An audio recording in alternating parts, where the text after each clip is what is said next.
I'm a compulsive gambler. I'm conventionally unemployed. I'm an ex-convict. I'm an estranged father. I'm a sinner. The reason I have the freedom to say these things about myself is, number one, they are facts. And also because I've said them about myself previously in stories. My name is Shannon Cason. I tell stories on paper, online, and on stages. I'm a storyteller. And we're all storytellers, all of us.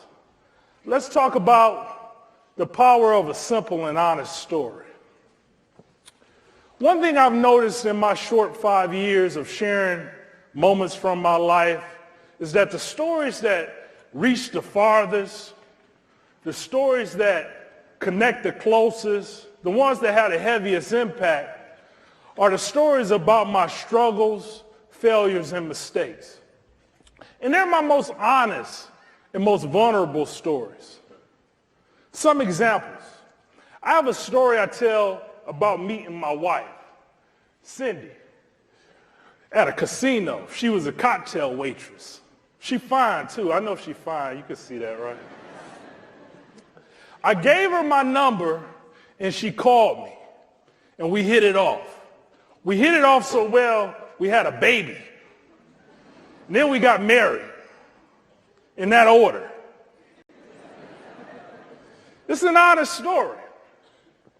I also have a story I tell about the casino where I stole $50,000 from my job at a grocery store bank. I was the manager. I drove to the Motor City Casino with money stuffed in every pocket, even in my underwear. I'm playing baccarat with the last of my money on the table. Now, if I win, I go back to work, return the money, all is happy. If I lose, I go to jail. Jail isn't a happy place. My bet is down. The dealer deals the cards. Now, that's an honest story. That's real honest. We find that our stories that are about our struggles, failures, and mistakes are more interesting. I was reading a recent interview with novelist Irvin Welsh, and he said, failure is more interesting. And it's true, it is. Don't only tell your stories that have happy endings. We could get caught up in this Facebook and Twitter and Instagram virtual reality and lose some of our real concrete authenticity. Hide in our struggles, failures, and mistakes and depression to post a smile and selfie.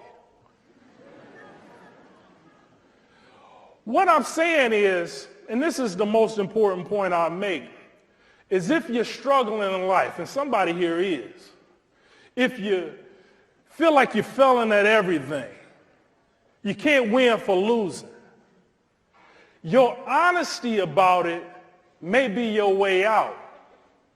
The bigger your failures, the better your story. Now, if you can harness and channel that story, it could affect millions, possibly change your life, maybe even change the world. So let's answer 3 questions. How do you tell your simple and honest story? Where do you tell your simple and honest story? And why should you tell you get the idea here. How do you tell your simple and honest story? Tell the truth.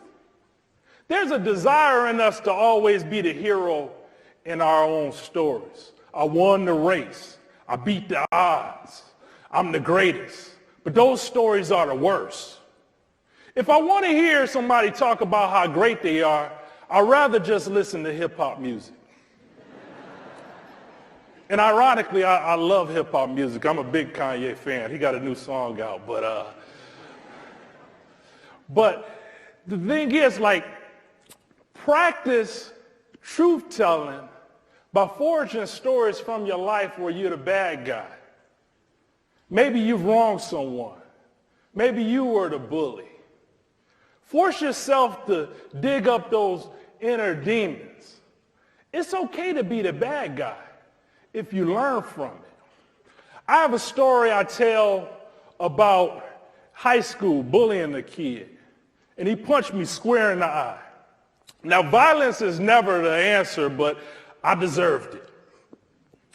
And I had to come to grips that I was bullying because I was jealous of his freedom of self-expression. It changed my life, changed my behavior. So these honest stories allow you to evaluate your life. Socrates said that the unexamined life is not worth living. That means if you ain't evaluating yourself, you're worthless. I didn't say it. Plato said Socrates said it. So maybe you should evaluate your life. Keep a notebook, evaluate your thoughts. I keep a notebook. I write down my honest thoughts, the so-called good and the so-called bad. And read more. Reading will give you permission to tell your own story. Where should you tell your simple and honest story? Everywhere. Sure, I tell stories on paper, online, and on stages, but we all tell stories daily. Imagine going to a job interview and telling a blatantly honest story about your work and leadership style. Take the mystery out of whether you're a good fit or not. Stop bullshitting people.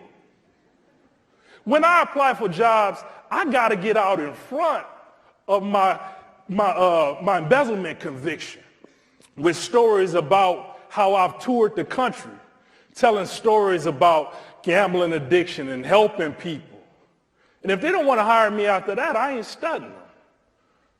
They're lost.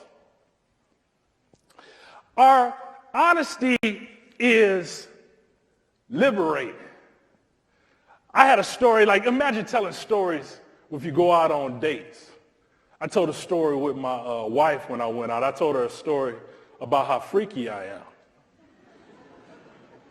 And thank goodness she was freaky too. We're an excellent match. So why should you tell your simple and I'm going to bring up this. There's also an emergence of personal narrative storytelling places that you can go and share your honest stories. I started with the Moth. The Moth is a storytelling organization out of New York where they have story slams all throughout the world where people can go and tell their honest stories. I also host a podcast with WBZ Chicago called Shannon Cason's Homemade Stories, where I share honest moments from my life. But maybe you write a blog or want to write a memoir. I give you a good idea. Tell honest stories. Have an honest story time in your living room with your family. I did this with a family in Portland, Oregon, and it was like just an awesome experience. People sharing honest stories about their lives, mothers and fathers and kids.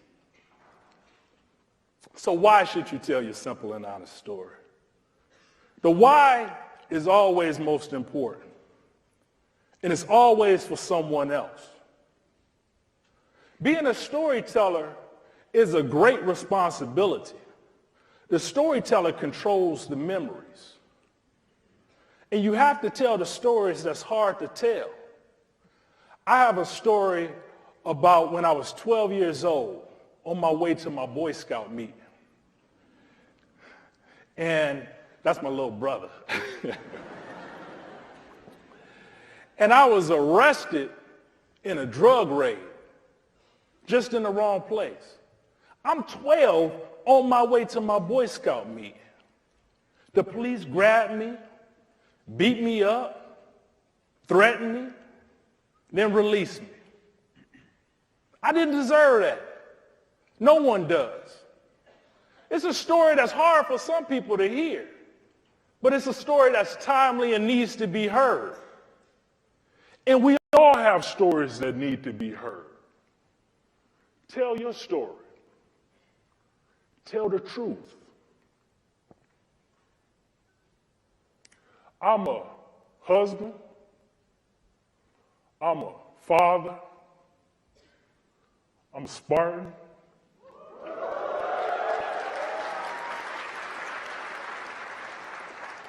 And I'm a storyteller. And you are too. Thank you.